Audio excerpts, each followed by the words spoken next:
আসসালামু আলাইকুম। সবাই কেমন আছেন? আশা করি সবাই ভালো আছেন। আলহামদুলিল্লাহ আমিও ভালো আছি।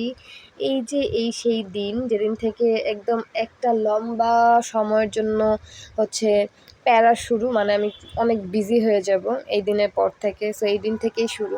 সকাল, সকাল উঠে চলে গেলাম ফুলের একটা দোকানে। কারণ একটা ফুলের বুকে নিতে হবে ফিয়ন্সির জন্য। সো এলাকায় হচ্ছে পাশেই দোকান ছিল, তো সেখানেই মেইনলি চলে যাই ফুল নিতে। অ্যান্ড তাদের সাথে যেয়ে বলি আমরা কেমন ফুল চাচ্ছি, বাট তাদের কাছে তেমন ছিল না। বিদায় হচ্ছে আমরা এখান থেকে বের হয়ে যাই। অ্যান্ড বের হয়ে ডিরেক্ট রিক্সা নিয়ে শাহবাগের উদ্দেশ্যে রওনা হই। অ্যান্ড যেহেতু হচ্ছে সেদিন সকাল সকাল হচ্ছে চলে গিয়েছিলাম, সকাল বলতে তেমন আহামরি সকালও না, আসলে 11টা 12টা এমন আর কি।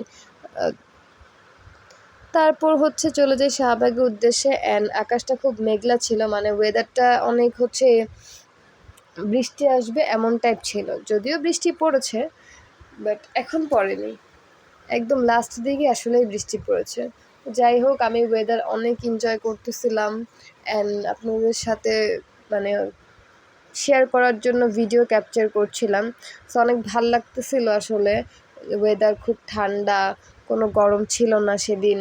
অ্যান্ড আমিও সকাল সকাল একবার ফ্রেশ হয়ে রেডি টেডি হয়ে সুন্দর করে বের হয়ে পড়েছি। অ্যান্ড ওই যে সামনে দেখতে পাচ্ছেন দোল চত্বরের এখানে মেট্রোর যেই উপরের লাইনটা, আমি ওইখানে যাওয়ার পরই ওয়েট করছিলাম যে কখন মেট্রো আসবে, কখন মেট্রো আসবে। যেহেতু আমি ভিডিও ক্লিপ নিচ্ছি, একটা মেট্রো গেলে অনেক সুন্দর লাগবে ভিডিওটা। বাট আনফর্চুনেটলি যখন হচ্ছে ভিডিও ক্লিপ নেওয়ার সময় হয় তখন কেন যেন মেট্রো আসে না। বাট এভাবে অন্য অন্য সময় যখন ভিডিও ক্লিপ নিব না বা কোথাও যাচ্ছি তাড়াহুড়ো করে, তখন ঠিকই উপর থেকে মেট্রো যায়। কী একটা অবস্থা বলেন! মানে এত বলতেছিলাম যে মেট্রো আসুক, বাট এই যে দেখেন আসে না। আমি অনেকক্ষণ ক্যামেরা ধরে রেখেছি অনেক লম্বা সময়ের জন্য। যদিও আমি ফাস্ট ফরওয়ার্ড করে দিয়েছি, কিন্তু আমি অনেকক্ষণ ক্যামেরা ধরেছিলাম। বাট তারপরেও কোনো মেট্রো আসেনি। আর কী করার, মেট্রো আমাকে ধোঁকা দিয়ে দিল। তো যাই হোক, না আসলো নাই, আর কী করার, মেট্রোকে তো টেনে আনা যাবে না। আর এমন না যে মেট্রোকে আমি হচ্ছে ডাক দিলে মেট্রো এসে পড়বে, সো এমনও হবে না। যাই হোক, দেখতে দেখতে চলে আসি বকবক করতে করতে শাহবাগে ফুলের দোকানে। অ্যান্ড হচ্ছে এক এক দোকানে আমরা ভিজিট করি যে হচ্ছে কেমন ধরনের বুকে আমরা চাচ্ছি, আর কেমন ধরনের বুকে কাস্টমাইজ করব, বা রেডিমেড যেমন আমরা চাচ্ছি তেমন পাই নাকি, ইভেন প্রাইসেরও একটা ব্যাপার আছে। তো সব মিলিয়ে হচ্ছে আমরা অনেকগুলো দোকানে আসলে যাই অ্যান্ড ঘুরি। মানে প্রতিটা দোকানে হচ্ছে আমরা এক্সপ্লোর করি, দাম জানি, বুকে দেখি, তারপরে আমরা কেমন চাচ্ছি, এই সবই দেখতেছিলাম। তো দেখা টেখা শেষ করে অনেকগুলোই ভাল লাগতেছিল। মেইনলি আমাদের বড় বুকেগুলো ভাল লাগতেছিল, বাট বড় বুকে আসলে নেওয়া যাবে না।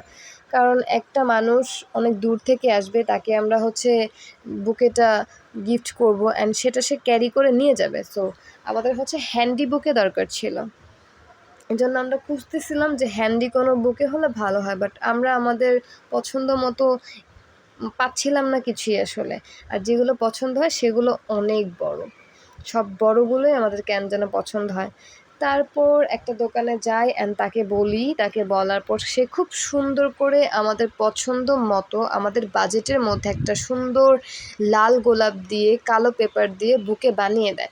অ্যান্ড আমাদের সেটা অনেক বেশি পছন্দ হয়। অ্যান্ড তারপর আর কি বুকে নিয়ে আমি একটু ঢং করি, যেহেতু অনেক সুন্দর হয়েছে বুকেটা। ঢং করতে করতে রিক্সা নেই। তারপর কি, বাইরে তো তখন বৃষ্টি পড়ছিল অনেক বেশি অনেক বেশি। অ্যান্ড তারপর আমি বুকেটা দিয়ে কিছু ফুল নেই আমার জন্য পার্সোনালি, মানে কিছু সিঙ্গেল সিঙ্গেল ফুল নেই। অ্যান্ড আমার পিঙ্ক কালার ফুল এত পছন্দ এত পছন্দ, কি বলবো। তো আমি যে দোকান থেকে বুকে বানিয়েছিলাম সেই দোকান থেকেই ফুল নেই, সে আমাকে ফ্রিতেই ফুল দেয়। আর তারপর রিক্সা নিয়ে বাসার উদ্দেশ্যে রওনা হয়। আর রাস্তায় তো প্রচণ্ড বৃষ্টি, কি বলবো। আমাদের ফুল আমাদের বুকে প্লাস আমরা মানে অলমোস্ট ভিজে যাই। তো থ্যাঙ্কস ফর ওয়াচিং, আজকে এই পর্যন্তই।